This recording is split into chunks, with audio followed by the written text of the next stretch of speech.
In the event of a flat tire, first make sure you're parked on a firm, level surface, safely away from traffic. Avoid ice or slippery areas. If your vehicle is equipped with air suspension, you'll need to enable service mode in the Uconnect system with the engine running. This will disable automatic leveling when changing a tire. Next, make sure the ignition is off, the hazard lights are on, and the parking brake is fully set. It's a good idea to block the front and rear of the tire diagonally opposite the jacking position. For example, if changing the left rear tire, block the right front tire. The jack and jack tools are stored under the front passenger seat. To access them, remove the plastic cover, located on the side of the seat, by pulling the front part of the cover toward you to release a locking tab. Once the front of the cover is loose, slide it toward the front of the seat until it is free from the seat frame. Remove the wing bolt and slide the tool assembly from under the seat. Remove the spare tire before attempting to jack up the truck. Attach the lug wrench to the jack extension tube. Make sure the spring clip in each extension tube section clicks together in the mating extension tube. The handle, comprised of all the extension tubes, locks at all positions, except the lug wrench attachment.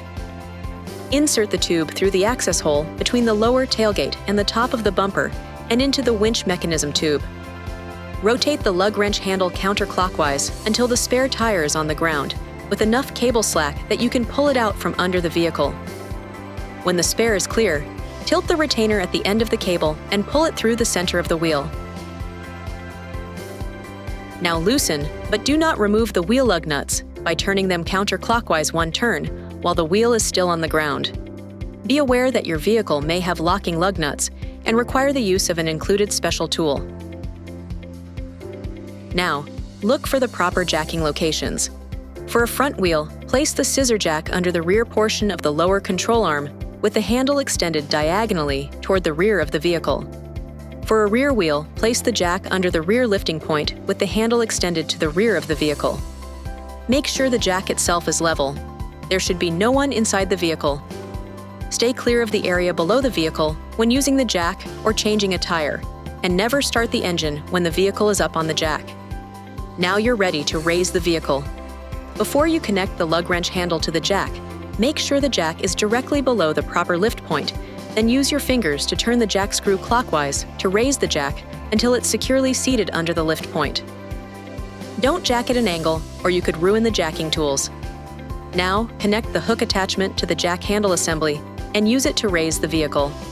Keep the handles in line with the jack to minimize lifting effort and to ensure jack function. Raise the vehicle until you've got just enough clearance to install the spare tire.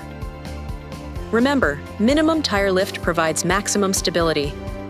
Now go ahead and finish removing the lug nuts and wheel.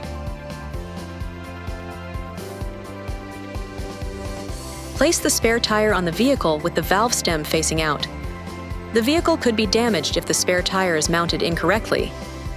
Now reinstall the lug nuts with the cone-shaped end toward the wheel. Lightly tighten the lug nuts clockwise. Now you can lower the vehicle by turning the jack counterclockwise and remove the jack. Once on the ground, you can finish tightening the lug nuts. Alternate lug nuts until each lug nut has been tightened twice.